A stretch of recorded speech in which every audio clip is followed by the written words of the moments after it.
gitu, Bah. Alhamdulillah ini lebih dari 1 orang gitu yang hadir. Bismillahirrahmanirrahim. Assalamualaikum warahmatullahi wabarakatuh. Waalaikumsalam warahmatullahi wabarakatuh. Alhamdulillah, sore hari ini kita dipertemukan oleh Allah Subhanahu wa Ta'ala dalam suatu acara rutin kita. Hanya waktunya aja yang kita ajukan menjadi jam 4, biasanya malam gitu setelah Isya gitu, karena Ramadan ini. Dan seperti biasa, saya selalu memulai dengan perjalanan yang sudah kita tempuh selama ini, supaya teman-teman yang nanti menonton YouTube-nya, karena ini biasa kita siarkan di YouTube, bisa tahu buku-buku apa saja yang sudah kita bahas dan akan kita bahas. Nah, ini serentetan buku-buku yang sudah dibahas dan akan dibahas, dan kita mulai sebetulnya sudah 11 Agustus tahun 2020. Dan ini saya flashback aja dengan cepat buku-buku yang sudah kita bahas supaya teman-teman yang di YouTube bisa mengikuti. Nanti kalau mau melihat rekamannya juga ada. Dan hari ini kita masuk yang ke-86, membahas buku yang berjudul Unbossed. Ini kalau nggak salah penulisnya ini dari orang Swedia ya, pokoknya bukan orang Denmark. Dari Denmark ya? Ya, Denmark. Oh, Denmark. Dari Denmark, makasih. Jadi ini juga diterjemahkan ke Inggris dan diterjemahkan ke bahasa Indonesia. Jadi available juga di bahasa Indonesia. Pekan depan kita di Ramadan ini yang terakhir, yaitu The Industries of the Future, insya Allah yang akan membahas Mbak Tanti Ruwani. Dan seterusnya, ini sampai setelah Lebaran kita lanjut lagi hingga nanti yang ke-99, karena yang ke-100 nanti merupakan tantangan dari Pak Bambang Pramujo ya, di mana beliau mengusulkan ke komunitas kecil ini bagaimana agar kita bisa membahas 100 buku terus-menerus tanpa ada jeda setiap pekan kita lakukan. Ya, jadi ini sebuah tantangan dan insya Allah ini adalah yang ke-86. Insya Allah juga 14 buku lagi. Ya, nggak tahu nanti yang ke-100 nanti perayaannya apa, tapi yang jelas pasti luar biasa. Baik, saya akan perkenalkan moderator yang akan memimpin atau memandu acara ini adalah Mas Adi Kurnia Komara.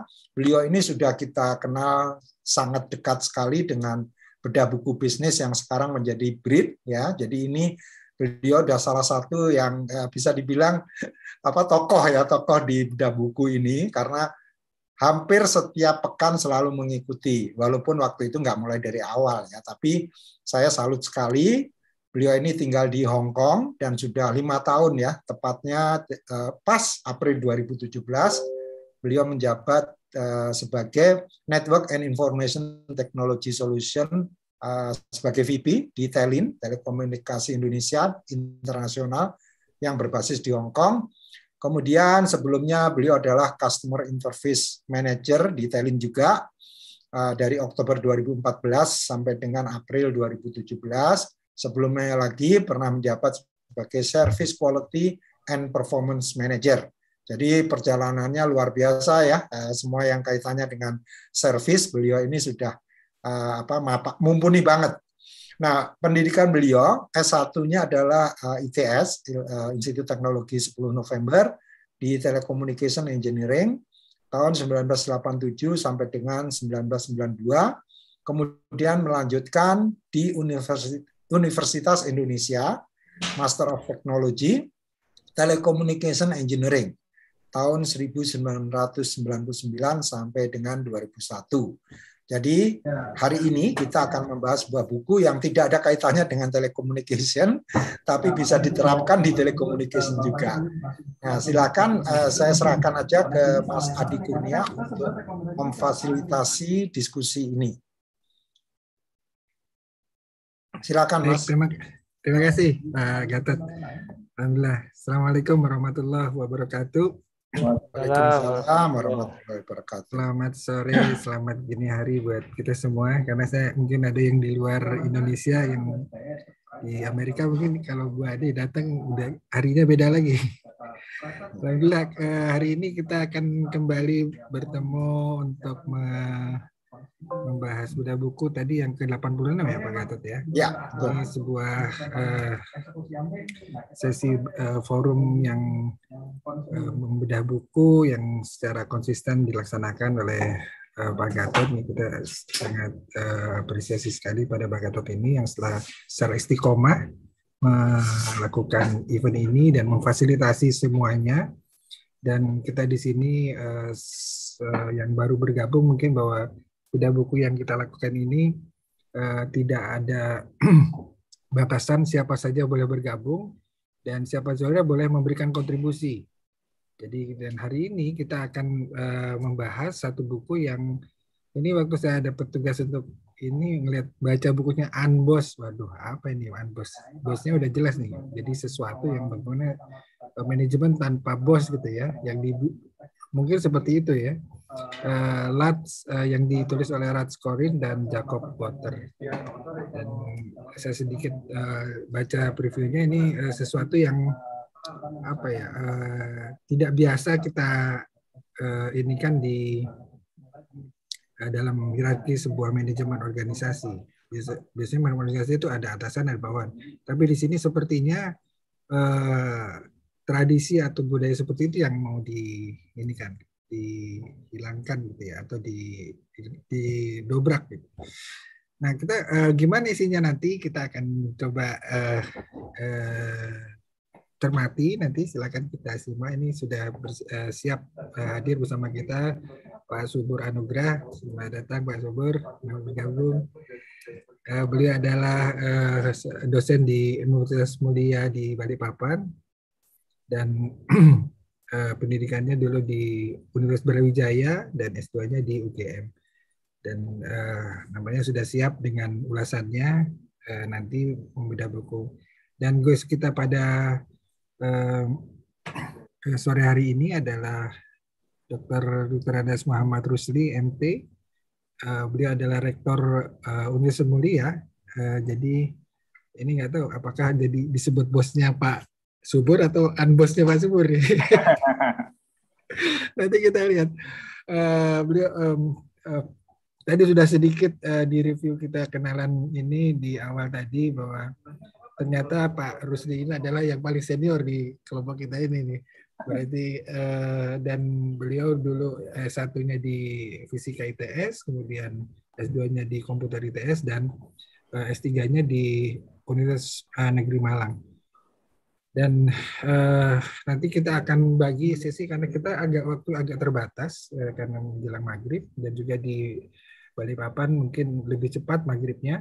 Kita akan coba bagi waktu paling nggak mungkin 20 menit ulasan buku, nanti 20 menit untuk review dari ulasan juga dari guest kita, dari Pak Rusli sebagai guest kita. Dan setelah itu nanti kita akan mengadakan tanya jawab. Silakan kalau ketika sedang nanti ada yang mau pertanyaan ditulis di chat juga bisa, kalau ada lupa boleh langsung di chat. Nanti kita akan sampaikan pada saat sesi tanya jawab. Saya rasa itu pengantar dari saya dan saya persilakan pada Pak Subur untuk menyampaikan paparan. Baik.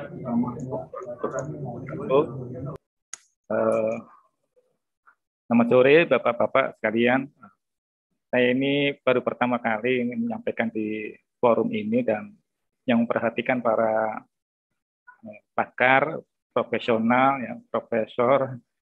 Tentu saja saya belajar ini mereview sebuah buku yang di luar kompetensi saya sebagai HR. Nah, saya lihat ada yang menjadi HR di sini. Ini saya termotivasi membaca buku ini karena mengingat ada banyak pekerjaan yang terkait dengan apa yang saya dalami gitu ya. Jadi saya kemudian baca-baca buku terkait leadership ini. Salah satu yang pernah saya ikuti adalah Humanizing Leadership yang dibawakan Pak Gatot beberapa waktu yang lalu.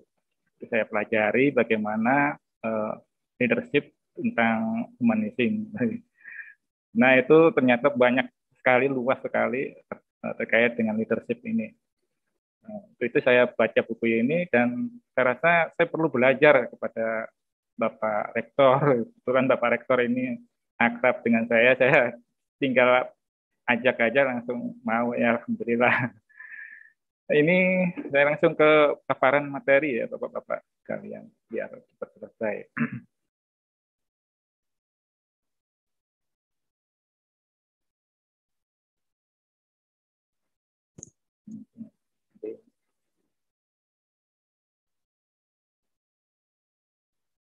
Baik, Unbox ini sebenarnya dibuat oleh ini apa namanya Jacob Potter. Nah, Jacob Potter ini adalah seorang blogger ya tahun 2003 sampai sekarang. Dia juga dosen eksternal, dosen luar atau kita sebut dosen LB, luar biasa, dosen tidak tetap di IT University Copenhagen, Denmark. Ya. Dia juga mendirikan perusahaan konsultan terkait dengan media sosial, konsultan ya, namanya Women. Women ini juga digawangi oleh Lars Collin. Jadi Lars Collin ini adalah senior di sana, kemudian mantan ketua Pramuka Dunia, yang diajak bersama-sama Lars Collin untuk. Kalau kita lihat Lars Collin ini sendiri kelahiran 86, masih muda, tapi pikirannya luar biasa terkait dengan media sosial. Buku yang Unbox ini buku yang keberapa gitu, yang kedua kalau misalnya ya, kedua dari tulisan Potter. Jadi di sini banyak Potter itu banyak dominan ya, paling dominan mengisi buku ini dibanding dengan Lars Collin. Lars Collin banyak yang tidak nampak di situ tulisannya. Jadi banyak tulisan di sini yang dibuat oleh Lars Collin tadi. Jadi kira-kira dia lebih banyak berperan di sini dan makanya tulisan-tulisannya saya kutip berdasarkan apa yang jadi pendapat dari Lars Collin. Selain dari versi bahasa Inggris, bukunya juga diterjemahkan dalam bahasa Indonesia. Ya. Mungkin antara sampulnya berbeda-beda. Ya. Mungkin sampul yang terakhir adalah yang diterbitkan oleh Rini Books. Di buku di terjemahan bahasa Indonesia ini juga saya rasa cukup bagus ya. Kalau menurut saya sih, karena saya mudah memahami dengan membaca yang versi bahasa Indonesia itu. Di depan buku biasanya ada peta buku. Nah, peta buku ini lumayan menarik bagi saya, gambarnya juga seperti mudah memahami. Ada 5W, 1H gitu ya. Tapi di sini cukup tidak semuanya, biasanya tidak perlu banyak W-nya. Cukup 3. Yang saya biasanya dengar kalau dalam bidang jurnalistik saya biasanya dengar ya, ini 3 ini aja. 3W, 1H itu sudah cukup katanya mas wartawan. Nah, Unbox itu asalnya dari ini apa namanya? Perubahan mindset tentang pekerjaan. Jadi Potter ini berpikir bagaimana ketika dunia sedang berubah, hadir media sosial waktu itu. Dia banyak bermain di media sosial dan banyak dari para ahli, para pakar, orang-orang terkenal yang dia follow, kemudian beberapa di antaranya itu menginspirasinya, gitu ya. Jadi dia melihat di saat itu, kira-kira 10 tahun yang lalu, konsep manajemen lama itu dilihat sudah tidak relevan dengan kondisi saat itu. Dan lahirnya generasi milenial. Dunia juga banyak terhubung dengan internet. Apalagi ada untuk masyarakat middle class, ya. Kemudian juga ada semangat kolaborasi. Sehingga dirinya kemudian berinisiatif bagaimana melakukan perubahan. Yang dirubah antara lain, kalau dalam kerja itu biasanya orang berpandangan berapa dibayar, berapa untungnya gitu ya. Tapi di sini diubah oleh Jacob Potter bahwa harusnya itu visi dulu, ya memang dari dulu visi dulu. Tapi dia ingin mempopulerkan istilah ini supaya bisa apa namanya, terjangkau juga sampai ke gerakan pramuka. Kalau misalnya seperti yang tangkap. Jadi dengan adanya ini, ya, dia mempelajari. Nah ini karena ada perubahan yang sangat radikal, gitu. Sehingga Butler punya gagasan yang mungkin bisa, menurut saya itu bagus juga kita dipelajari bagi kita sebagai orang-orang baru dan orang-orang lama. Nah, pikirannya adalah untuk saat ini dan masa depan. Jadi yang masa lalu itu tidak dipakainya. Nah, ini dia mempelajari dari adanya Wikipedia, semangat Wikipedia, kemudian Lego, Twitter, apalagi kemudian Google, dan tentu saja pramuka. Mereka dorong sehingga Butler itu lebih bekerja untuk sosial. Ini dibuktikan dengan seluruh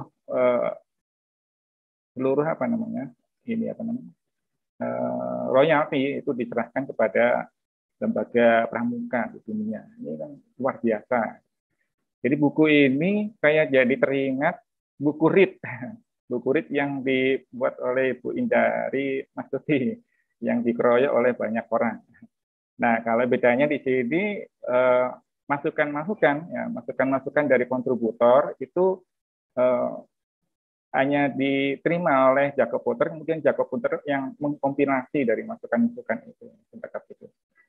Jadi di awal tahun 2000, ya, idenya itu ketika dia membaca tweet ini. Nah, tweet ini sampai sekarang saya lihat masih ada. Ya.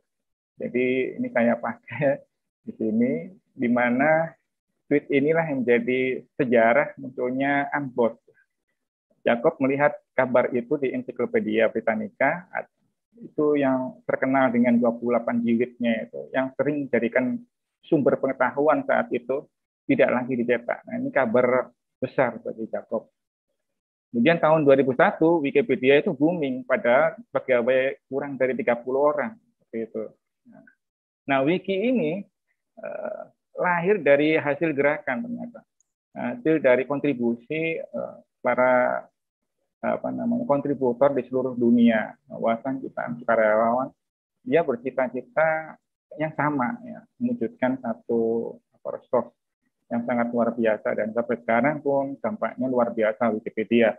Saya kadang juga mencari-cari informasi terkait dengan artis misalnya, itu kadang pakai Wikipedia sudah ketemu, oh ini artis ini adalah ini. Ini luar biasa. Nah, Wikipedia ini menginspirasi UNBOSS, ya, dari gerakan lahirnya Wikipedia, dengan di mana semangat dari Wikipedia adalah bekerja sama. Dengan semangat itu, Jacob kemudian sampai sesumbar bahwa dia akan bisa meng-unbox perusahaan-perusahaan di seluruh dunia, lembaga, perkumpulan, dan sebagainya. Nah, dengan unbox ini dia ingin menginspirasi, semangatnya luar biasa, menginspirasi. Jacob ini demi kebaikan mereka sendiri, jadi semangatnya memang sangat luar biasa. Nah, dengan semangat ini, ya, dia ingin mempopulerkan istilah UNBOSS tadi. Bagaimana kita ketahui, UNBOSS berarti lawan kata dari bos. Sebenarnya UNBOSS itu juga bos juga sebenarnya. Cuma menurut saya itu saya tangkap adalah mindset-nya, cara berhubungannya, cara mengelolanya ada yang beda. Jadi UNBOSS ini mengubah mindset, pola pikir kita bahwa hubungan bos dan karyawan menjadi relasi yang setara. Maksudnya ya cara berinteraksi antara bos dengan karyawan tadi itu tidak seperti bawahan atasan dan yang kaku gitu ya, seperti kaku, tapi justru malah lebih fleksibel, dekat gitu ya. Kemudian lokasi kerja tak lagi terpatok pada letak geografis.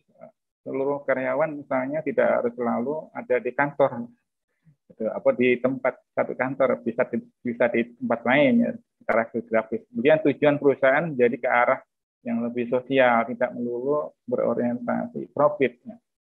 Dan semuanya itu bergerak mewujudkan visi perusahaan itu bersama-sama digerakkan. Ini karena saya juga pernah mengetahui ya bahwa ada di antara rekan kita itu yang dia hanya bekerja berdasarkan apa yang diberikan oleh divisi, masing-masing divisi. Dia hanya memikirkan divisinya saja, bagaimana dia mewujudkan divisinya. Nah, seperti ini tidak demikian, tapi yang diarahkan adalah divisi itu juga akan dalam satu visi satu perusahaan, bagaimana mewujudkan itu. Nah, seluruh divisi bergerak di bersama-sama untuk mewujudkannya. Kemudian manfaatnya lebih kepada publik, ya, lebih banyak masyarakat dan tidak selalu berorientasi profit tadi. Ini begini dari Akos. Jacob sendiri punya alasan kenapa dia harus punya semangat untuk publikasikan Unboss, gerakan Unboss ini, karena dia cukup frustasi banyak organisasi yang sok berkuasa. Pengalamannya dalam berorganisasi tersebut menjadi motivasi dirinya untuk bertindak. Maka dia kemudian menyusun buku ini, ya, menyusun buku ini ditulisnya secara kolaboratif. Kolaboratif ini bukan berarti bareng-bareng gitu, tapi ide-ide, usulan-usulan, masukan-masukannya dia kumpulkan bersama, dan ini menjadi implementasi dia menyusun Unboss, menerapkan metode Unboss yang dia maksud. Jadi Unboss ini salah satu implementasinya adalah buku Unboss ini. Kemudian untuk mewujudkan itu semua, Jacob kemudian mengumpulkan bahan dari para kontributor, ya, materi dan inspirasi dari banyak orang. Nah, dia ajak 46 orang, ya, main jam session. Nah, dia tweet di Twitter, ya. Kemudian selama 2 hari itu dia bermain jam session itu bersama 46 orang.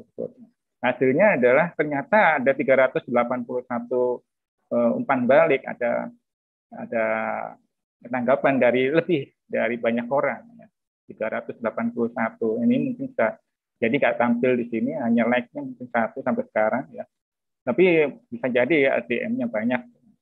Dalam seminggu kemudian dia perbarui lagi buku Unboss itu bersama 10 orang, sehingga berhasil mewujudkan buku Unboss ini.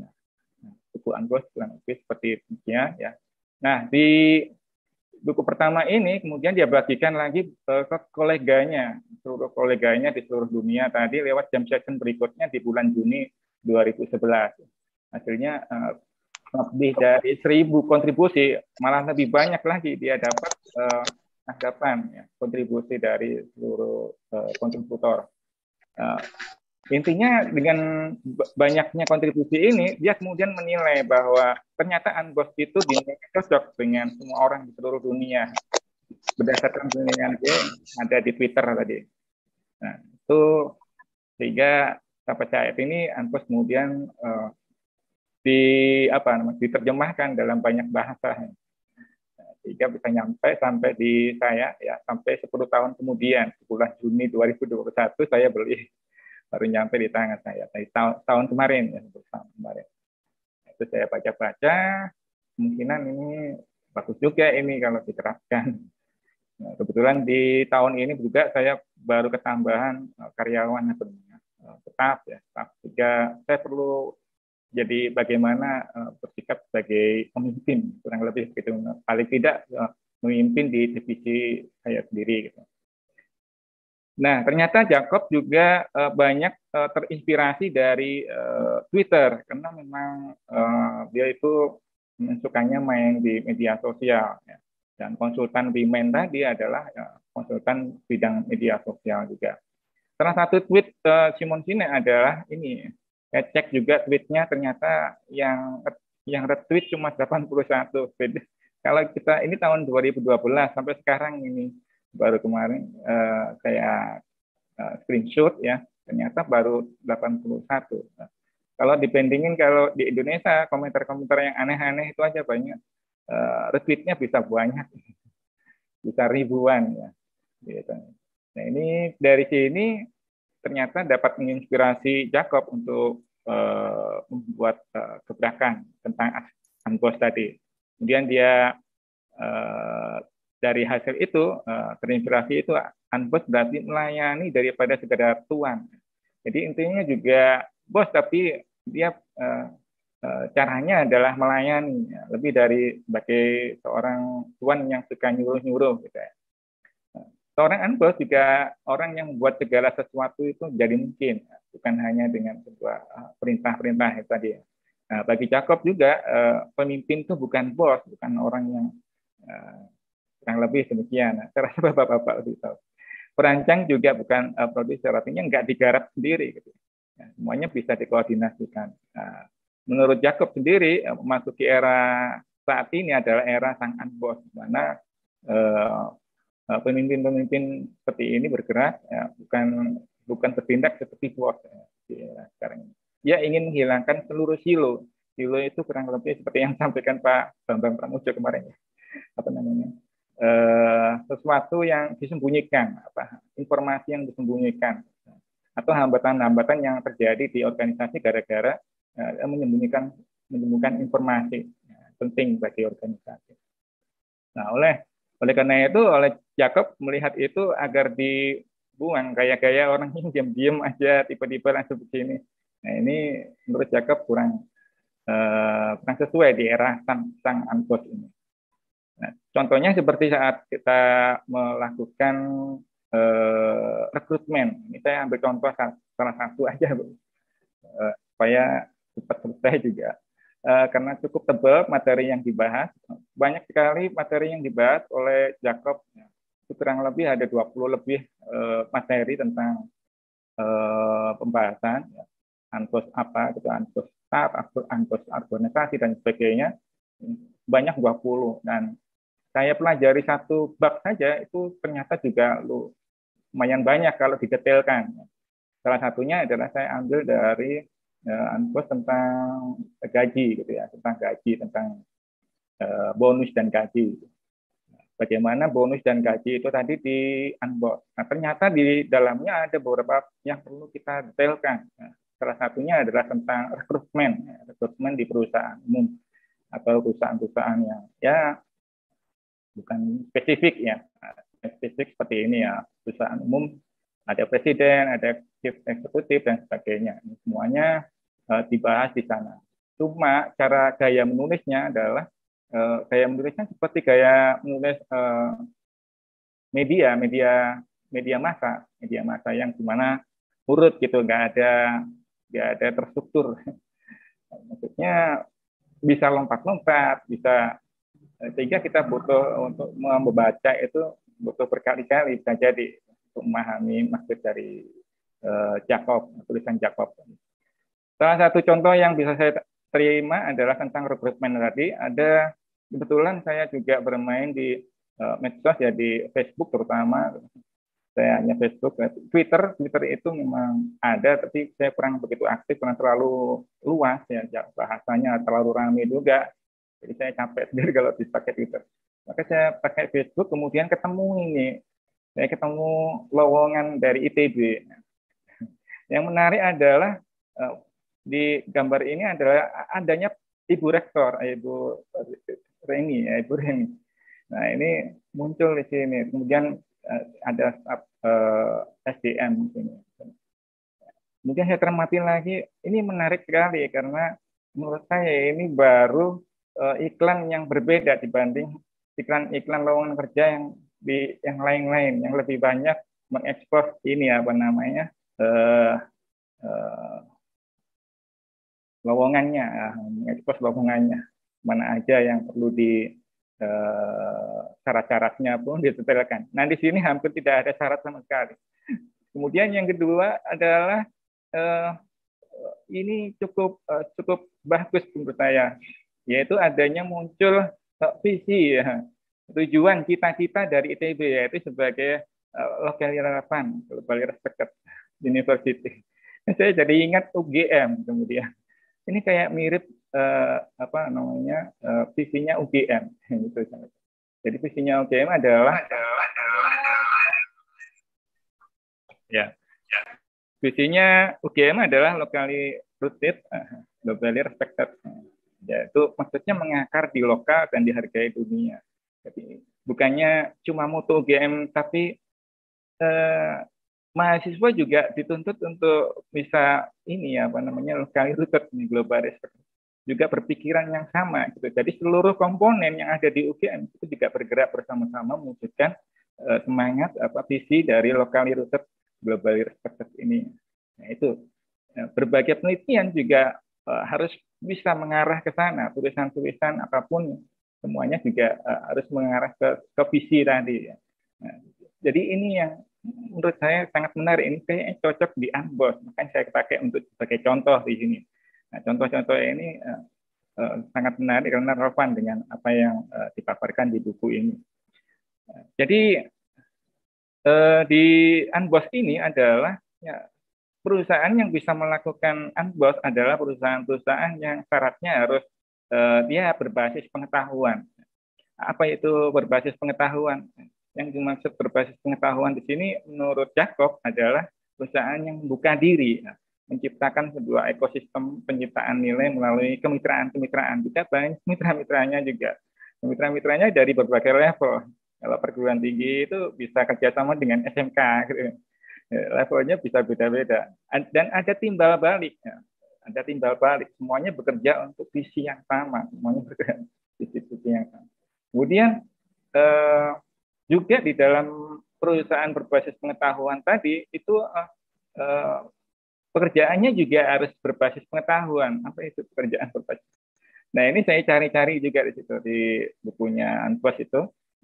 Yang dimaksud pekerjaan berbasis pengetahuan adalah pekerja yang menggunakan energi, kreativitas, dan imajinasi untuk menunaikan tugas-tugasnya, seiring dengan tidak didefinisikannya dengan jelas dan kerangka kerjanya sulit ditangkap. Jadi untuk menggali itu semua pekerja-pekerjanya nggak boleh diem duduk aja menunggu, tapi dia harus bisa ini menggunakan energinya, kreativitasnya bagaimana bisa memecahkan masalah kalau di situ tidak ada petunjuk yang jelas, itu kurang lebih. Bagaimana belum ada SOP misalnya, nah bagaimana bisa menyelesaikan ini semua? Ini kan semuanya membutuhkan energi, kreativitas, imajinasi. Nah ini yang kita sebut sebagai yang disebut Unboss sebagai pekerjaan berbasis pengetahuan. Jadi informasi yang terbatas dan kerap tidak terstruktur, tugas dan sasaran atau visi bisa jadi berubah setiap waktu, itu bisa diikuti oleh para pekerja. Pekerjanya juga bisa adaptasi gitu, cepat gitu. Dan ini juga banyak diterapkan ketika kita terkena itu apa namanya pandemi COVID ya. Nah, di sisi rekrutmen juga menurut Unboss, menurut Jacob ya, nulisnya misalnya di bidang divisi SDM ya, itu kalau menurut Jacob ada dua manajemen menurutnya. Yang satu adalah divisi manajemen itu biasanya orangnya berlatar belakang ilmu hukum atau hukum sarjana hukum. Nah, kalau dia melihat seperti ini, maka dia akan berpikir ini orang-orangnya biasanya selalu melindungi perusahaan dan tuntutan hukum karyawan, serikat pekerja itu sering terjadi. Dan tipe itu ternyata banyak di Amerika Serikat dan gugatan hukum menjadi risiko besar di Amerika Serikat. Berbeda dengan perusahaan yang diamati, ya, itu jika manajerialnya berasal dari psikologi, ya, sosiologi, psikologi. Terus Jacob, mereka ini sering senang bekerja dengan manusia, dia memanusiakan manusia, gitu. Nah, kemudian ingin perbaiki lingkungan kerja dengan kebaikan maupun orang terlibat di dalamnya, dia mengajak orang juga. Jadi ini mungkin yang bisa saya tangkap itu cocok bagi Jacob menulisnya. Nah, karena menurut Jacob, divisi SDM harus memainkan peran sentral dalam semua kegiatan perusahaan. Jadi divisi SDM ini perannya sangat sentral bagi perusahaan, terutama jika perusahaan itu berbasis pengetahuan tadi. Berbasis pengetahuan. Rekrutmen bagi divisi juga menjadi alasan penting menurut Jacob adalah berubah menjadi dari organisasi konvensional menuju organisasi yang Unboss. Kalau konvensional dia dasarnya adalah sebuah seperti mesin uang ya, mesin uang menurut Jacob nih. Jadi mesin uang Jadi menyediakan imbalan bagi para pemegang saham, pihak-pihak lainnya. Divisi SDM konvensional juga menjadi salah satu alat untuk mencapai tujuan. Maka fungsi paling penting di divisi rekrutmen, divisi SDM adalah rekrutmen. Nah, itu. Menurut Jacob, kemudian rekrutmen konvensional adalah fokus menemukan calon-calon. Biasanya kalau rekrutmen mencari pekerja, biasanya hanya spesifik ya, spesifik di bidang tertentu saja. Divisi SDM dan bos memilih sejumlah pelamar, dan ini cocok seperti dengan iklan di ITB tadi. Jadi di iklan ITB ada dipasang di situ Ibu Rektor dan beserta dengan divisi SDM-nya, cocok. Jadi ini sebenarnya ide dari buku itu tadi. Cuma saya lihat ini iklannya kok kayaknya cocok banget dengan ini ya. Jadi setiap tahun biasanya ada perubahan struktur organisasi. Nah, kelemahan dari konvensional adalah ini setiap tahun tuh biasanya terjadi ada perubahan struktur organisasi. Bisa jadi 2 tahun gitu ya, 2 tahun, 3 tahun. Di tempat kami juga sering juga terjadi perubahan, perubahan struktur. Ada yang ganti-ganti kasjur, kaprodi, ganti dekan dan seterusnya. Nah, sebagian besar beralih fungsi atau pekerjaan dan bisa jadi pekerjaan yang dia berikutnya itu berbeda dengan apa yang sebelumnya dilakukan. Nah, masalah terjadi adalah ketika sedikit sekali orang yang memiliki beberapa keahlian di situ, sehingga sulit pekerja tadi bisa maju kalau tidak berprinsip pekerjaan berbasis pengetahuan tadi. Nah, jadi seorang insinyur misalnya bisa saja dia pintar di bidang keahliannya, tapi dia punya keahlian mengajar. Ya. Selain itu, selain jadi insinyur, ya pintar jadi insinyur, dia juga pintar mengajar. Meskipun pekerjaan yang dilamarnya tidak termasuk mengajar. Artinya ketika rekrutmen tadi juga harus memperhatikan banyak bidang-bidang lain yang juga dikuasai, menonjol. Nah, dari sini saja Jacob kemudian menyusun beberapa saran. Dia menulis saran gitu. Nah, sarannya ini disusun bukan dalam bentuk nomor-nomor begini. Ini saya susun sendiri, saya temukan diri apa sarannya gitu. Saya catat. Ternyata sarannya kurang lebih seperti ini. Ubah pendekatan konvensional tadi menjadi pendekatan unbound, yaitu mencari bakat. Kalau Jacob menulis bakat, saya membacanya ini bakatnya adalah keahlian. Jadi mencari keahlian yang secara umum hebat. Misalnya tadi di TB tadi ada analis data, dibutuhkan analis data. Nah, memang itu adalah keahlian yang secara umum ya hebat, tapi dihubungkan dengan pekerjaan tertentu. Analis data tadi dihubungkan dengan pekerjaan tertentu, terkait dengan pekerjaan misalnya keuangan, ya, dan lain-lain. Pokoknya saya rasa bisa ada hubungannya. Kemudian di deskripsi pekerjaan, jadi di rekrutmen tadi itu memang disebutkan pekerjaannya analisis data sebagai tolak ukur untuk menemukan kandidat yang dibutuhkan sesuai dengan keahlian. Yang ketiga adalah sudut pandang. Pakai sudut pandang yang lebih luas dari itu semua. Jadi maksudnya dilihat latar belakang yang tidak biasa yang dimiliki oleh para kandidat tadi, dengan menggabungkan keahlian-keahlian apalagi selain keahlian sebagai analis data. Kemudian visi perusahaan ini juga penting. Nah, di iklan tadi, di ITB tadi, visi perusahaan juga, visi perguruan tinggi juga disampaikan di situ, yaitu locally relevant. Disebutkan juga. Nah, apakah para pelamar ini mengerti perusahaan itu? Apakah pelamar itu mengerti ITB gitu?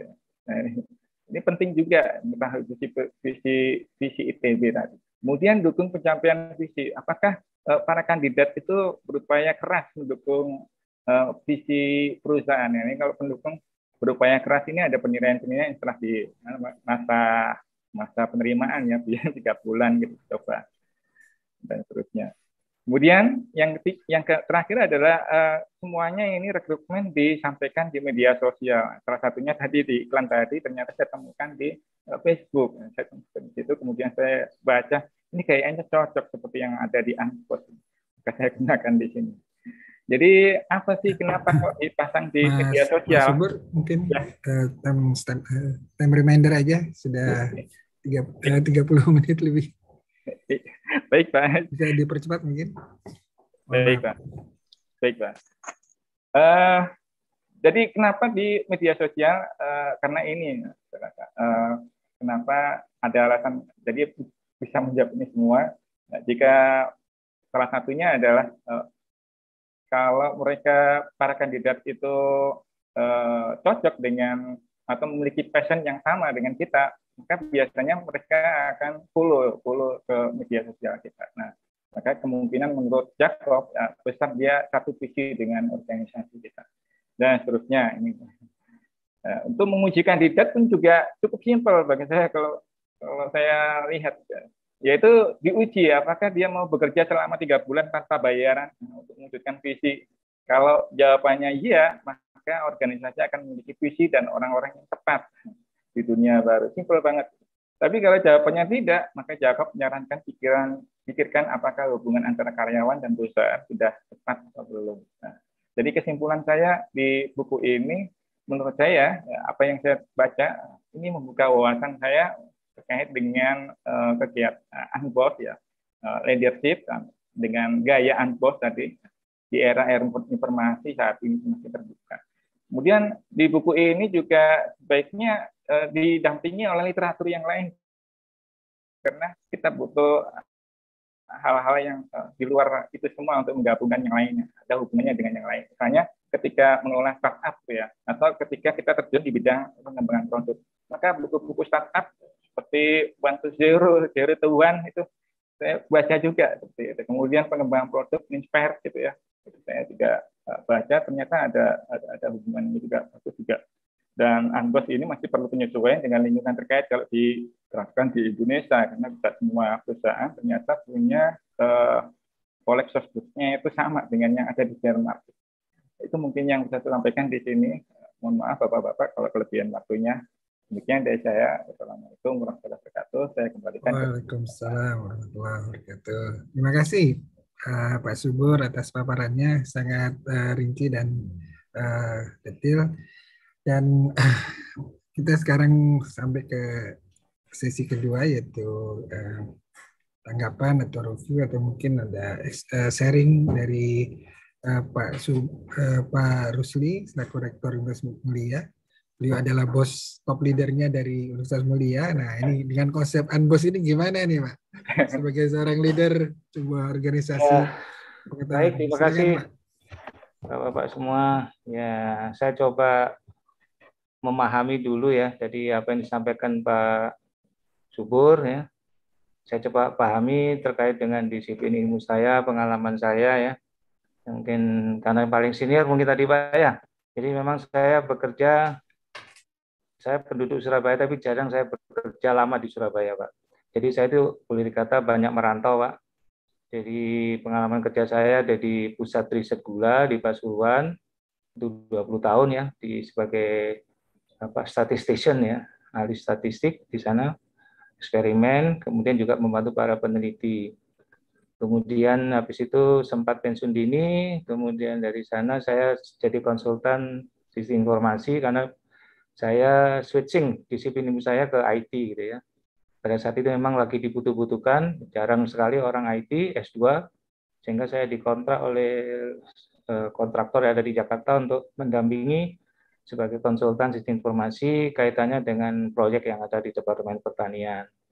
Jadi saya juga bergaul dengan orang-orang proyek gitu ya. Habis di pusat penelitian dengan orang proyek. Kemudian sekian tahun kemudian saya jadi dosen di Surabaya, tidak lama 2 tahun. Kemudian saya di impor, di hire oleh Stikom Bali ya. Jadi sana jadi sebagai dosen dan sekaligus sebagai pimpinan manajer ya. Nah, dari sana kemudian ada pengalaman lain sampai itu sebagai staf ahli, sebagai pengembang sistem informasi juga ya. Dan sebagai pengajar, baik peneliti juga di dosennya. Dosen ada kewajiban sebagai peneliti maupun sebagai pengabdian masyarakat. Jadi banyak hal yang saya dapatkan dari sana. Jadi memang karena background saya awal bekerja itu di pusat riset Bapak ya, jadi tidak ada istilah bos di sana. Jadi saya pertama kali masuk bekerja itu tahun 82, itu saya masuk bidang riset. Itu saya pakai contoh saja Bapak, itu mantan direktur ya dari pusat riset gula itu masih orang lama, masih berbau Belanda gitu ya. Itu saya terkaget-kaget ketika saya beberapa bulan kerja itu dia datang ke tempat saya. Ya menunjukkan sebuah buku literatur, zaman segitu belum ada internet ya. Baru sini tolong dipelajari, nanti dari jurnal ini kita diskusikan. Jadi dengan terseok-seok beliau datang menghampiri ruangan saya, tahu disiplin saya bidang statistik, dikasih nanti beliau ngajak diskusi. Suatu saat saya datang ke ruangannya, setelah saya belajar, saya terkaget-kaget, ternyata mejanya besar, semua buku dibuka.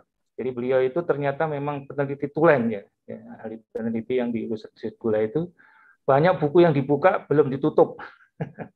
Kalau zaman sekarang mungkin enggak ada itu ya, mungkin ya buka-buka. Itu bukunya dibuka Pak. Jadi belum ada Google ya Pak.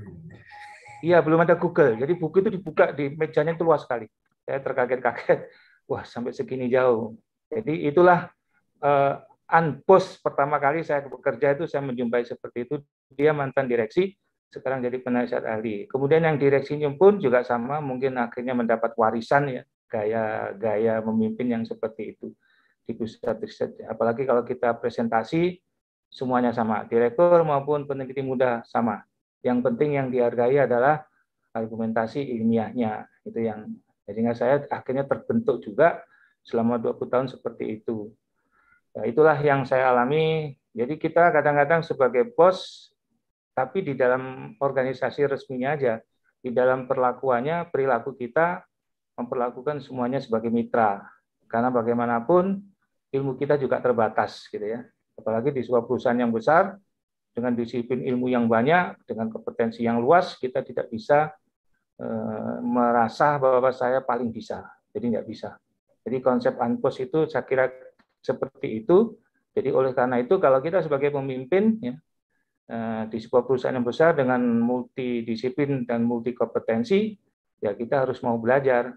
Ya, sehingga mereka adalah bawahan-bawahan kita atau staf-staf kita itu adalah sebagai mitra dan kita wajib juga belajar segala kelebihan dan kekurangan atau ya kalau perlu kita bantu ya. Tapi di sana di dalam konsep unboss itu ada satu hal yang saya kebetulan dianu Pak dari S3 saya di teknologi pembelajaran ya. Kalau saya di IT itu hardware Pak ya, ada memori, pengalaman-pengalaman memori yang direkam, kemudian di teknologi pembelajaran saya juga mempelajari tentang cara kerja otak belajar ya. Ternyata begini, seorang pemimpin itu bagaimanapun ya, harus punya ilmu. Jadi dimanapun dia ditempatkan, kalau dia bisa menyelesaikan tugas, dia harus punya ilmunya. Tidak bisa kita naruh seorang pemimpin, istilahnya sekarang di peribahasa itu tidak on the right man, on the right job itu tidak bisa. Itu konsep yang saya ambil. Jadi harus seorang pemimpin itu tepat. Oleh karena itu di dalam struktur organisasi, saya kira di manajemen ada istilahnya job desk, job description dari sebuah jabatan, kemudian requirement-nya seperti apa, itu harus dipatuhi. Ya. Karena bagaimanapun kalau menaruh seseorang yang tidak punya knowledge, apalagi pengalaman ya, itu mereka masih butuh belajar lagi, akhirnya gerak lambat perusahaan menjadi terganggu gerak lambatnya karena pimpinannya masih harus belajar dulu. Jadi kalaupun memang ingin dipersiapkan ya ada semacam rekrutmen sebagaimana disampaikan Pak Subur ya, rekrutmen dipersiapkan jauh-jauh hari tanpa melihat posisi itu kosong atau tidak. Jadi misalnya kita akan mengembangkan sebuah divisi ya kita siapkan siapa-siapa unit-unit apa yang perlu kita perlukan, requirement-nya seperti apa, job desk-nya seperti apa, kemudian kita train seperti itu. Kita melakukan sebuah pelatihan-pelatihan sebelumnya. Nah, jadi konsep unboss itu memang cocok ya, dimanapun saya kira dimanapun. Jadi tanggung jawab boleh merasa dia paling gitu ya. Tidak boleh, karena bagaimanapun tidak mungkin dia manusia sempurna. Jadi harus tahu di mana dia masih harus belajar. Itu konsepnya. Jadi di dalam teori belajar pun ya harus belajar. Ya. Jadi saya pun masih usia segini, ya masih belajar Bapak-Bapak ya. Jadi saya kebetulan juga lagi mengembangkan modul-modul multimedia pembelajaran yang sifatnya interaktif, yang bisa membantu untuk nantinya untuk pembelajaran mahasiswa di Universitas Mulia maupun untuk pelatihan-pelatihan pegawai. Jadi seperti itu yang saya lakukan. Jadi saya kalian IT, tapi saya condong ke applied di bidang education, di pelatihan. Seperti itu. Jadi konsep ini cocok Unboss ya. Jadi harapan saya gini, di era digital gimana? Sebetulnya istilah BOS itu Bapak-Bapak ya. Kalau seandainya itu sudah digital masuk, dengan konsep otomatisasi masuk, dengan segala macam SOP masuk, diwujudkan ya dalam semua otomatis, kemudian SOP masuk, ke polisi masuk, diotomatisasikan, teori-teori yang ada tentang sistem pendukung keputusan, kemudian teori-teori yang lain untuk otomatisasi, misalnya artificial intelligence. Jadi akhirnya bos itu tinggal duduk sebetulnya. Jadi istilah unbos itu ya dia tinggal duduk. Jadi di puncak pimpinan dia tinggal duduk, dia bisa mengontrol dari luar urusannya, hanya main pencet aja. Asal semua sistem yang dibentuk itu sudah sesuai dengan kompetensi disiplin ilmu yang memang harus dipenuhi oleh perusahaan itu agar perusahaan menjadi optimal. Saya bisa saya mencoba bermimpi, Pak ya. Mungkinkah sebuah perguruan tinggi rektornya itu tinggal duduk doang gitu, Pak ya. Jadi tinggal duduk doang, semua modul sudah ada, multimedia, ada video, semua lengkap. Mahasiswa pun kalau daftar sudah tinggal daftar, tinggal masuk pilih mana materi kuliah seperti beli online shop gitu ya, materi kuliah. Ya, semua prosedur dimasukkan ke sana, SOP dimasukkan ke sana, aturan dimasukkan ke sana, rektornya jadi unbos. Akhirnya tidak jadi bos lagi sudah. Itulah, itu di zaman era digital dimungkinkan, Pak. Asal kita betul-betul support ke sana dan sesuai dengan kompetensi dan disiplin ilmu yang ada. Kira-kira itu yang bisa saya sampaikan dalam kaitannya dengan pengalaman, dengan ilmu saya, dan mungkinkah itu diterapkan di era digital sehingga unbos itu akhirnya betul-betul unbos, ya dia duduk manis, bisa pergi kemana-mana, penghasilan melimpah, misalnya seperti itu. Semua sudah terkontrol secara automatically. Yang mungkin kalau di industri bisa, Pak, tapi kalau di pendidikan mungkinkah itu tercapai? Kalau di pemerintahan masih bisa, seperti itu juga bisa. Hanya tekad kita semua, kalau itu bisa terjadi, betul-betul kita semua rakyat jadi senang ya, semua jadi pegawai-pegawai jadi senang, semua diatur secara otomatis, humanis gitu ya, semua aturan gitu diterapkan di sana. Itu mimpi saya sih, Pak. Nggak tahu. Baik, Pak. Saya kira cukup sekian sementara. Terima kasih. Baik, terima kasih Pak Rusli atas komentarnya dan juga sharing tadi mengenai pengalaman sebelumnya. Berarti sudah sejak lama sudah ada ya yang menerapkan unbos ini, Pak ya. Coba tadi saya jadi ada sedikit istilah bos di sini ya, persepsi tadi di awal waktu saya melihat itu, persepsinya bos ini adalah leader. Saya pikir sebuah organisasi tanpa ada leader, apa iya gitu ya. Tapi kalau dengan paparannya Pak Rusli tadi, saya jadi melihat bos di sini maksudnya apa ya? Semua sistem sudah running sesuai dengan ini, bisa tanpa semacam autopilot seperti itu ya. Jadi fungsi pemimpin itu tinggal mengarahkan, menyamakan visi, semua sistem itu bisa berjalan seolah-olah tanpa harus semua diatur-atur dari atas top down. Apa itu mungkin yang saya persepsikan, tapi nggak apa-apa, silakan. Barangkali ada teman-teman lain yang ingin mengorek lagi lebih dalam pemahaman konsep unbos ini. Atau ada yang lain mau menanyakan? Kalau ini dari Pak Agus ya, silakan Pak Agus sudah resen, silakan Pak Agus. Ya, makasih Kang Adi Kurnia dan Prof. Rusli juga Pak Subur yang semoga subur rezekinya. Amin. Terima kasih Pak Gatot. Ini ada pertanyaan menarik dari Pak Rektor ya. Apakah memungkinkan di era digital ini rektor tidak menjadi bos lagi? Ini menurut saya sebenarnya yang Kang Mas Subur sampaikan tadi tentang unbos itu adalah di dunia birokrasi yang selamanya ada hubungannya bos dengan staff atau bos dengan karyawan. Tapi gimana hubungannya dari kemitraan seperti tadi yang dicontohkan Pak Rusli ya. Nah ini kalau di dunia penelitian tadi yang dicontohkan oleh Pak Rusli, kebetulan saya kan juga ex-LIPI dan sekarang di BRIN gitu ya Pak Rusli ya.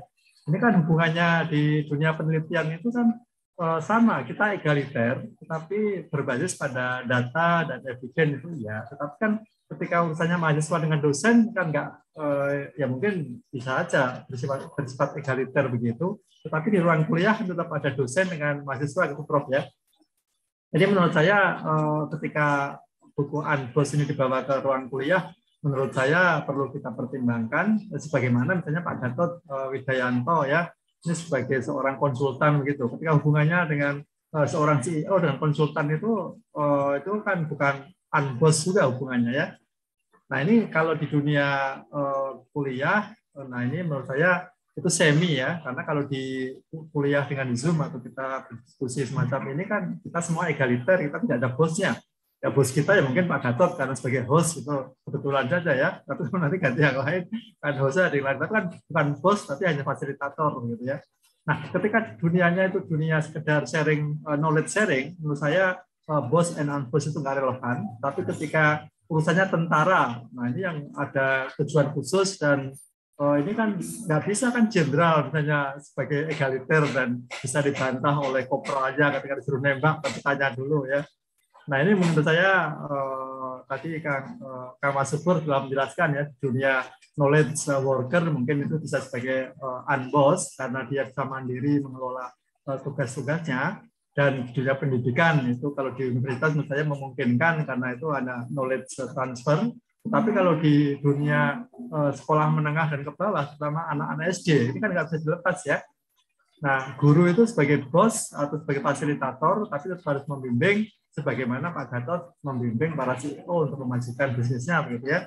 Nah, ini apakah itu bukannya bukan unbos itu kan? Bukannya kan bukan bos dengan karyawan, tapi adalah kemitraan. Nah, ini menurut saya perlu setuju dengan sampaikan Kang Mas Subur, perlu melihat sikonnya, situasi dan kondisinya, di mana hubungan bos dengan unbos ini bisa dieksekusi. Itu mungkin komentar saya dan sekaligus ingin menjawab tadi pertanyaan Pak Rektor ya, apakah Rektor bisa menjadi unbos gitu ya. Tapi menurut saya seorang pejabat itu harus menjadi bos, di mana dia harus sebagai bos dan dia unbos dalam satu tempat yang memang di situ ada egaliter yang tidak perlu membawa-bawa pangkat yang ada di atas pundak kita. Begitu Kang Mas Adi, seperti komentarnya. Terima kasih. Ya, terima kasih Pak Agus. Silakan Pak Subur mungkin mau memberikan paparan atau komentar dari pendapat Pak Agus. Bapak Rektor. Jadi kita send template yang mereka harus lengkapi. Misalnya perlu tanda tangan dari mereka. Nah, masih perlu Pak. tanda tangan dari Pak Rusli juga. Kalau memang seperti begitu. Tetapi ingat, kalau mana ya? Saya nggak pengen kita jadi menjadikan mereka, akhirnya mereka jadi pisau sama kita. Ya, pengalaman saya misalnya membimbing tadi yang penting betul juga yang disampaikan Pak Agus ya. Jadi saya tetap sebagai bos, cuma gaya saya juga menjadi mitra mahasiswa juga. Artinya misalnya kalau janjian mau ketemu ya saya juga harus merespon walaupun mungkin ketemunya malam-malam, ini ketemunya SMS-nya itu malam-malam gitu. Karena etika kan memang kurang bagus. Kita ajarin mahasiswa kita bimbingan kok SMS malam-malam minum air waktunya orang tidur di SMS. Pak, besok saya mau bimbingan gitu ya. Nah, kayak saya ya saya sampaikan pagi itu kemudian saya reply, oke, saya bimbingan silakan untuk jam sekian sesuai dengan jam kuliah. Saya ngajar di sini ya. Dengan demikian mahasiswa itu ya sesuai dengan apa yang disampaikan. Saya bisa menangkap bahwasanya mahasiswa ini galau karena SMS-nya malam-malam. Malam-malam ini berarti dia kepikiran ada sesuatu yang dia menjadi gelisah, sehingga saya harus bagaimana untuk mereply ini tanpa harus juga memberikan pendidikan pada mahasiswa ini bahwa SMS malam-malam ini sebaiknya dihindari terkait dengan etika. Di beberapa publik saya rasa demikian, Pak. Nah, untuk itu saya tetap komit tadi ya, mereply, tapi reply-nya di pagi berikutnya. Artinya saya ubah gaya saya sebagai bos. Gayanya tetap bos, tapi posisinya sebagai bos, tapi gayanya aja yang berubah menjadi unbos. Jadi perilakunya kita menjadi. Demikian juga yang lain-lain tentang menguji dan sebagainya. Saya rasa bagaimana supaya mahasiswa juga mendapatkan pendidikan juga terkait dengan bidang ilmunya juga ada etika yang sama-sama untuk dipahami bersama. Mungkin itu dari saya, Pak. Prof. Rusli, mungkin ada tambahan?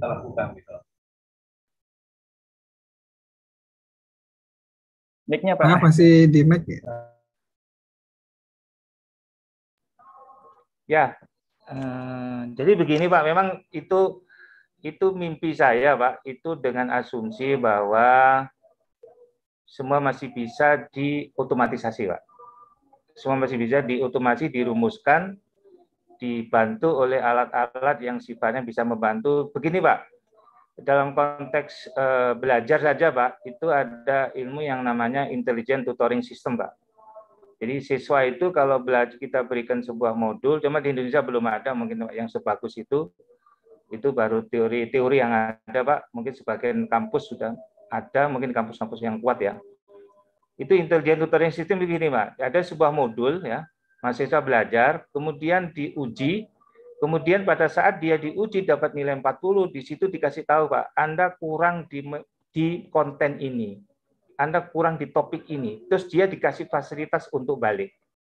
Silakan belajar lagi ini. Jadi langsung ada kecerdasan di sana. Jadi konten itu membantu mahasiswa membimbing sampai dia bisa. Misalnya pada saat di level 70%, dia masih 7%, terus dikasih tahu Anda dapat nilai sekian, Anda masih lemah di konten ini. Silakan belajar balik. Dikasih tahu Pak materinya. Nah, kalau ada software seperti itu bagus.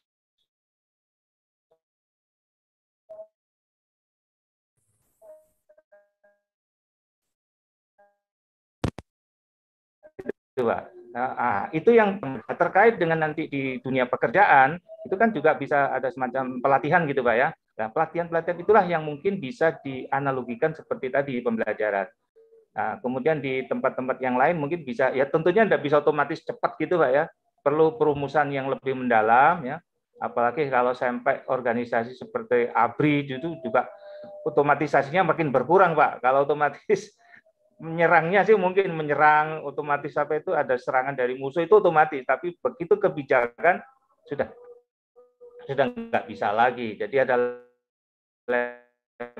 level di mana masih dimungkinkan untuk otomatisasi, ya kita lakukan. Kalau memang ada level-level yang enggak, ya terpaksa bosnya harus turun Pak. Bosnya harus ada seperti itu, karena bagaimanapun bos itu tetap harus ada. Nah, kalau memang kebijakan yang dipikirkan di pos itu bisa dirumuskan, bisa dibuat sebuah otomatisasi, itu akan mengurangi beban, gitu loh Pak, maksud saya. Beban pekerjaan sebagai bos, akhirnya dia bisa sedikit rileks gitu Pak, berpikir ke arah ke depan yang lebih baik lagi. Itu aja Pak, tambahan dari saya. Baik Pak. Baik, terima kasih Pak Rusli. Ada lagi tadi Mas Ari komentar di chat, coba mungkin bisa disampaikan langsung. Monggo Mas Ari. Ya, itu pasti lebih cepat user way. Boleh, terima kasih Bapak. Baik, izin membacakan ulang dan menyampaikan pendapat saya. Jadi memang menarik banget ini bukunya. Meskipun saya kemarin sempat tahu topik ini dan baca sedikit, tapi ya yang saya tangkap dari yang saya baca dan yang diskusi yang sudah berlangsung, menurut saya Unboss ini yang saya tulis di komentar.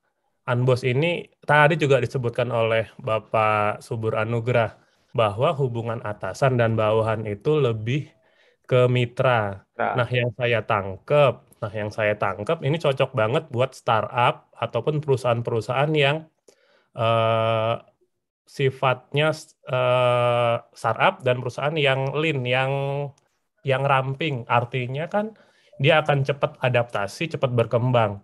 Menurut saya juga struktural ya pasti ada. Sebuah usaha tuh nggak mungkin nggak punya leadernya, nggak punya pemimpinnya. Nah, kalau inget Unboss, saya tuh keinget tentang ini jatuhnya perusahaan-perusahaan raksasa kayak kayak Nokia, kayak BlackBerry, yang dimana mereka itu kayak kan kalau Nokia itu ketika dia ada salah satu quote yang sangat terkenal ya, ketika bos Nokia diakuisisi sama Microsoft, kita tuh nggak melakukan apa-apa yang salah, tapi kita kalah. Nah, menurut saya itu sebetulnya bentuk dia tidak menjadikan karyawannya mitra. Jadi masukan dari bawahannya itu bahwa dia mesti berubah, itu nggak didengar sama atasannya.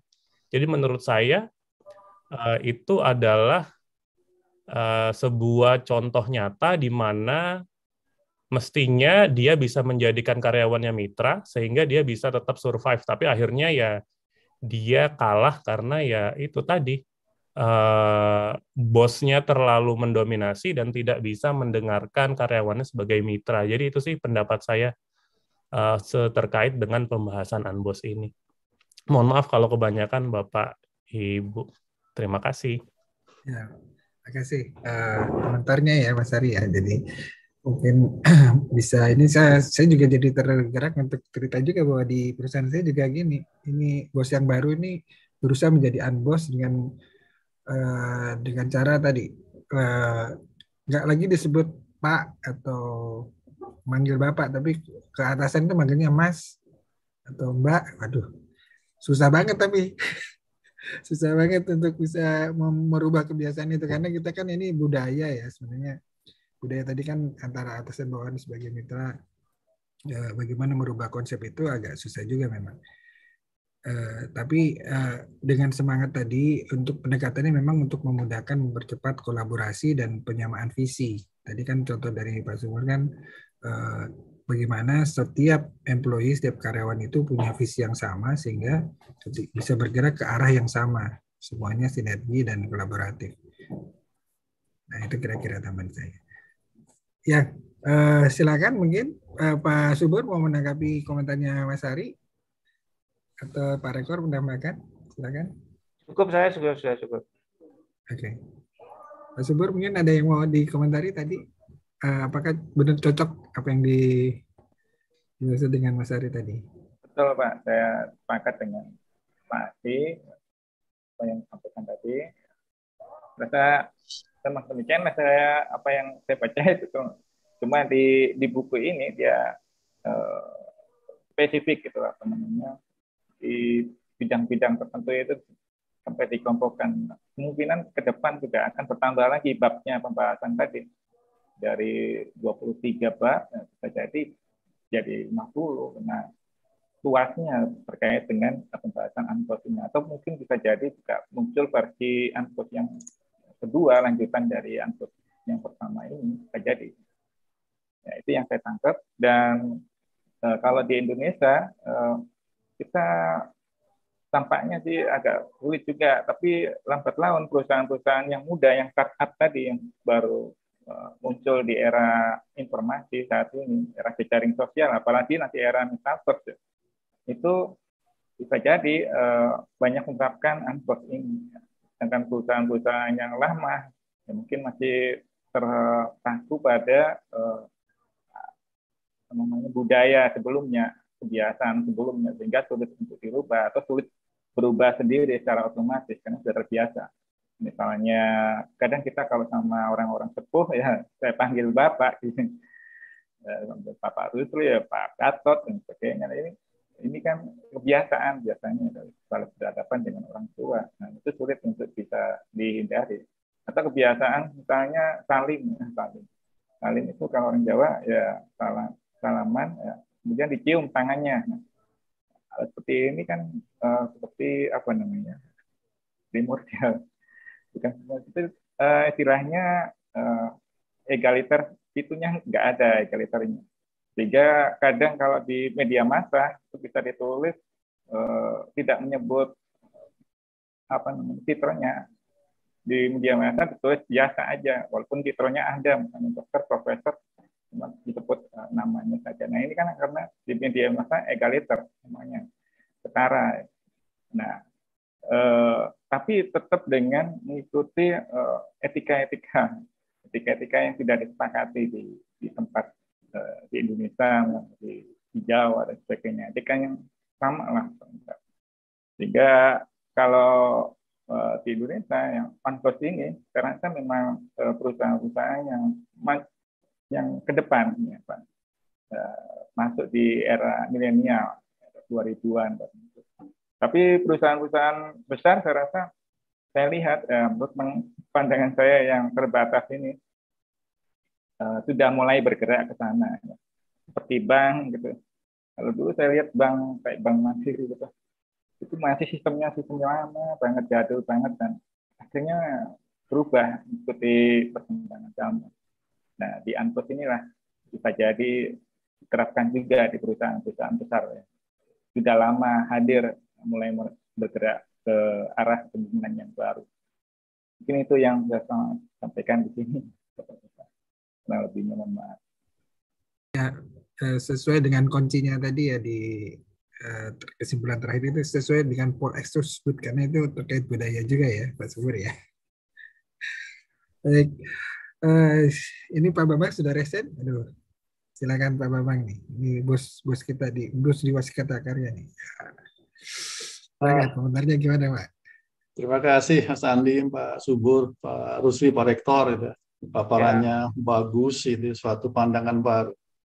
Izin saya menyampaikan beberapa catatan yang pandangan ya. Jadi yang pertama uniknya, jadi buku ini ditulis beramai-ramai dan ini sebenarnya mirip Breed.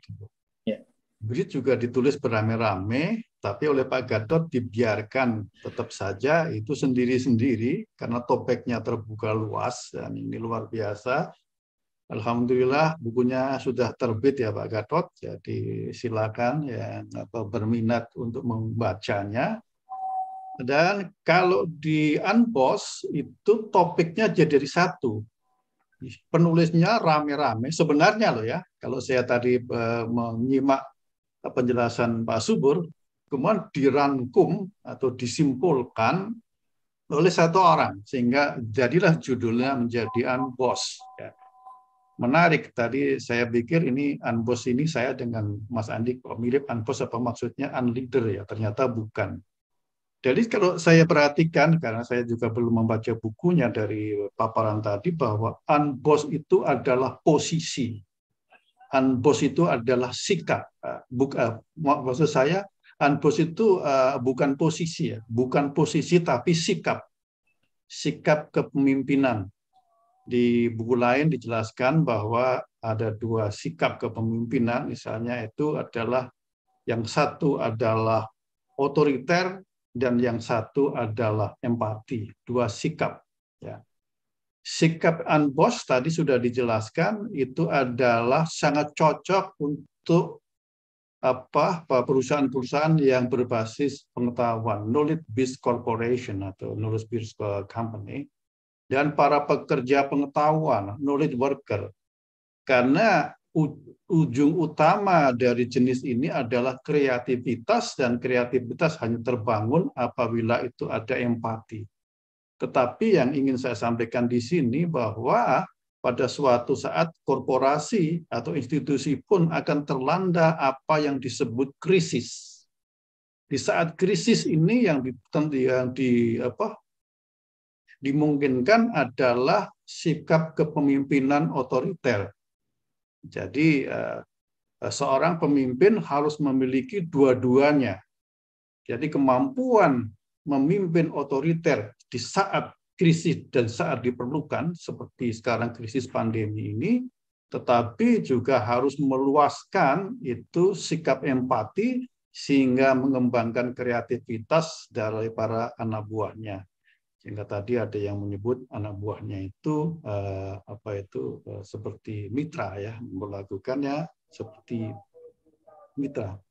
Jadi ini yang saya ingin tambahkan pandangan saja sebenarnya, karena masalah gaya kepemimpinan juga banyak gaya, dan mungkin akan dijelaskan pada kesempatan lain pada buku-buku yang lain. Tapi saya hanya menyampaikan sekali lagi bahwa unboss adalah sikap, ya, bukan posisi. Saya kira itu saja dari saya. Terima kasih atas waktu yang diberikan untuk menyampaikan pandangan dan tanggapan. Baik, makasih Pak Bambang. Ya, berarti semakin cerah nih saya. Dari awal memang unboss apa gitu ya. Dengan ini memang jadi ya sikap dan mungkin budaya ya. Dan tapi penerapannya tadi tetap disesuaikan juga dengan budaya setempat. Mungkin kalau di sana bisa lebih bebas, lebih kita budaya timur mungkin ada adab-adab dan etika yang perlu harus disesuaikan. Oke, aduh Pak Gatot nih bos kita sudah resign. Silakan Pak Gatot, bangga Pak. Saya bukan bos loh. Saya host yang juga sekaligus peserta ya. Jadi saya sekarang kapasitasnya sebagai peserta yang sangat peduli dengan BRIT ini mau kemana. Dan sebelum ke sana saya sebetulnya pengen memamerkan bahwa bukunya ini ya, bukunya judulnya Read, dan reviewer kita hari ini Pak Subur ini juga sebagai kontributor di dalam buku ini, dan tidak tanggung-tanggung. Beliau kontribusi 2 artikel. Ya, artinya kalau saya hanya 1 gitu ya. Ini Pak Subur ini 2 artikel gitu, Cak. Jadi Pak Rektor ini Pak Subur ini sudah menulis 2 artikel di sini, dan ini memang suatu bentuk kolaborasi yang merupakan tantangan ya, waktu Bu Indari menantang kita untuk membuat buku gitu terkait kegiatan kita, jadi ya sekitar kita. Nah, ini menariknya kenapa saya tadi raise hand ya, karena Pak Bambang menyebut mengenai BRIT ini gitu. Jadi memang kita ini kumpulan kecil yang memang mencoba membuat suatu hal yang bermanfaat, dan Masya Allah ya, ini saya membaca buku ini saya merinding gitu. Dan waktu saya membaca, waktu saya mengedit, saya memang baca semua tulisan teman-teman. Tapi begitu saya terima ini bukunya, saya baca di epilog dan lebih terkagum-kagum lagi waktu saya membaca di bagian akhir, profil penulis. Jadi profil penulis ternyata kita ada 33 penulis nih ya, karena ada 36 bab, 36 buku yang kita kupas dari 75 yang sudah kita bahas. Jadi kita masih punya PR sebetulnya. Itu ternyata background-nya itu sangat bervariasi ya, dan saya menikmati membaca profil penulis ini. Ya, dan ternyata kekuatan kita ini luar biasa, sehingga tadi waktu Pak Subur mengatakan jam session, kenapa tidak? Kita juga bisa melakukan jam session.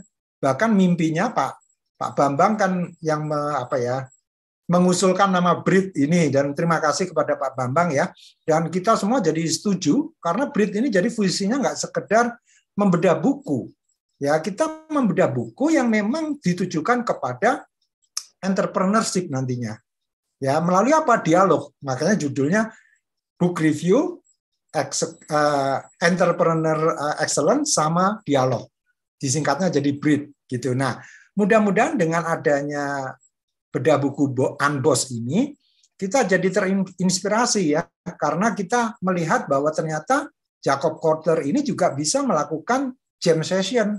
Kenapa suatu hari kita nggak melakukan jam session, nggak hanya yang ada di Indonesia aja, mungkin orang luar negeri kita ajak, ya baik yang berbahasa Indonesia atau berbahasa Inggris.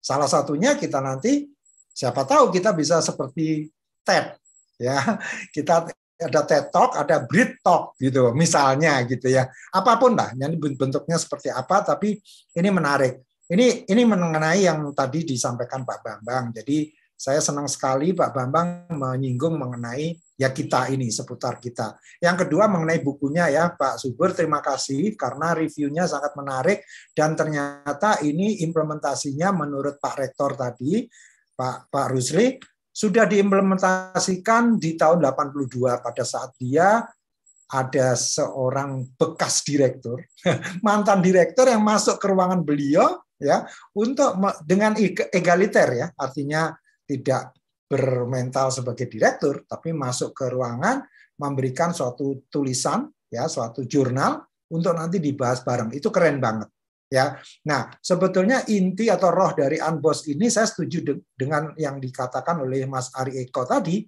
Memang mungkin ini cocok banget ya untuk lean startup ya, untuk perusahaan-perusahaan yang baru, dan secara spesifik tadi Pak Subur menekankan sangat cocok untuk perusahaan yang berbasis pengetahuan ya. Dan saya mengalami sendiri di tahun 94 ketika saya masuk pertama kali di Pricewaterhouse, bos saya David Robertson itu sudah menganggap saya itu sebagai seorang ahli. Bayangkan, seorang bos loh, menganggap saya sebagai ahli dan langsung saya disuruh memimpin proyek. Dan anggota proyek saya, konsultan itu biasanya timnya kecil ya, 4 orang, itu 2 orang bule, 1 orang Indonesia. Coba.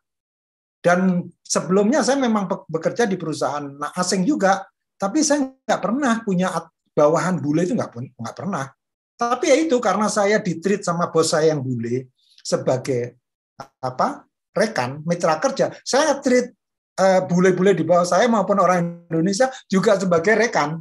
Jadi situasinya itu juga enak. Di tahun 94 saya sudah mengalami. Jadi kalau Pak Rusli tadi di tahun 82, saya di tahun 94, tapi sayangnya memang perusahaan asing sih, Pricewaterhouse, walaupun managing partnernya orang Indonesia, Pak Kemal Stambul, dan memang nuansa Indonesianya itu sangat kental juga sih sebetulnya di Pricewaterhouse. Itu yang bisa saya sampaikan. Sekali lagi, mari kita bersama-sama membangun BRIT ini sebagai komunitas kita. Jadi bukan punyanya Gatot, ini punyanya kita gitu. Ya, punyanya Pak Bambang, punyanya Mas Adi, punyanya Mas Subur, ya, punyanya Pak Satya gitu. Jadi kita maju bersama lah gitu. Jadi kita bukan untuk siapa yang paling kuat gitu ya. Justru kita harus unbosskan BRIT kita ini gitu. Terima kasih Mas Adi. Baik, terima kasih Pak Gatot. Ya, ini ada Pak Buntoro nih yang sudah balik banyak kemana-mana. Mungkin mau ada komentar Pak Buntoro? Sebetulnya enggak Pak. Tapi begini, saya mau cerita aja bahwa saya bos, tapi enggak pernah jadi bos. Jadi artinya enggak pernah jadi direktur, enggak pernah jadi CEO. Belum pernah saya menjabat jadi CEO selama 30 tahun. Tapi saya mempraktekkan Unboss ini udah lama sekali. Karena apa? Karena saya di Jakarta, pabriknya di Jogja. Jadi anak buah saya ada 700 di sana. Tapi bagaimana sebetulnya kita bisa mengendalikan?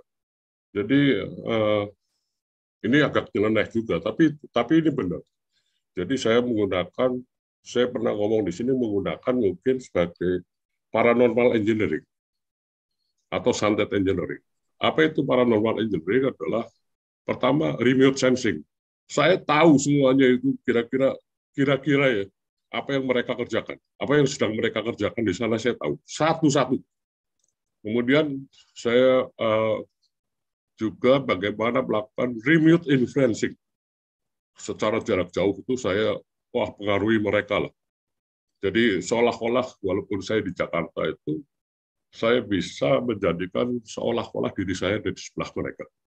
Jadi nggak mungkin mereka itu bohongin saya. Yang ketiga remote monitoring. Nah ini mungkin memang ada ilmunya itu ada. Paranormal engineering itu bukannya saya mengada-ada, itu ada. Jadi memang Unboss ini ya sangat-sangat mungkin mengilmiahkan paranormal santet engineering, ANBOS ini. Kalau saya lihat ya. Tapi ada salah satu yang memang tadi dijelaskan Pak Subur adalah visi. Visi itu yang membimbing semua karyawan itu mengikuti visi. Jadi saya ngomong begini, ideologi dasar. Kita punya ideologi dasar, punya visi, punya misi. Dan tiap punya kredo. Dan tiap pagi itu dibacakan. Setiap pagi mereka itu memulai kerja itu 5 menit baca itu. Jadi sedemikian rupa sehingga ideologi kita itu betul-betul kuatnya, begitu kuatnya, sehingga apa yang mereka lakukan itu tidak bisa keluar dari ideologi itu. Jadi ideologi kita adalah menjadi kebanggaan bagi bangsa Indonesia. Jadi apapun boleh kalian lakukan asal membanggakan bagi bangsa Indonesia. Jadi visi kita adalah menjadi penggerak utama dalam proses Indonesia menjadi negara industri. Jadi apapun boleh asal berkontribusi dalam visi itu. Jadi kira-kira begitu loh. Ini bukan apa, mungkin rada-rada jelek. Saya baca ANBOS ini saya baca dan ya kira-kira saya kira bagus lah. Tapi saya mau cerita sebenarnya prakteknya di lapangan itu apa. Dan saya mengerjakan apapun yang mereka tidak bisa kerjakan. Saya hanya mengerjakan itu. Dan saya bisa mengerjakan di mana-mana. Jadi saya tidak di mana-mana dan ada di mana-mana. Ini memang agak susah, tapi itu pada prakteknya karena saya melakukan dari perusahaan itu cuma 30 orang, sekarang 700 orang, jadi ya gampang-gampang aja. Kira-kira gitu Pak Adi, sharing saya. Aduh, ini terima kasih kesempatannya. Manajemen paranormal ya. Jadi salah sendiri Pak Adi tanya saya, kalau tadi saya udah diam-diam aja Pak. Ya, karena pasti ada cerita yang menarik kalau Pak Buntoro. Ya, terima kasih Pak Adi. Ya, terima kasih. Ya, silakan Pak Bambang, komentari Pak Bambang. Nah, ini kalau di sini juga kan ada pakar manajemen juga nih, Pak Satya nih. Silakan Pak Satya, mungkin ada komentar Pak dengan konsep ANBOS ini. Kalau saya tadi sempat kepikir dengan adanya ANBOS ini, jadi ada kemungkinan ngelunjak nggak ya si anak buah ini ya, misalkan dibaik-baikin akhirnya ngelunjak melanggar tata krama. Nah itu gimana itu kira-kira? Silakan Pak Satya, mungkin ada komentar Pak dari komentar sedikit aja. Ini udah 5.30. Iya. Saya setuju tadi 100% kecuali yaitu ya manajemen santet, karena saya belum pernah dengar ini di webinar. Mesti buat webinar khusus nih Pak Buntoro. Apa itu manajemen santet? Tapi gini, mungkin manajemen santet apa paranormal yang disampaikan Pak Buntoro itu sudah terjadi jauh sebelum zaman CCTV. Nah, sekarang kan udah ada CCTV nih.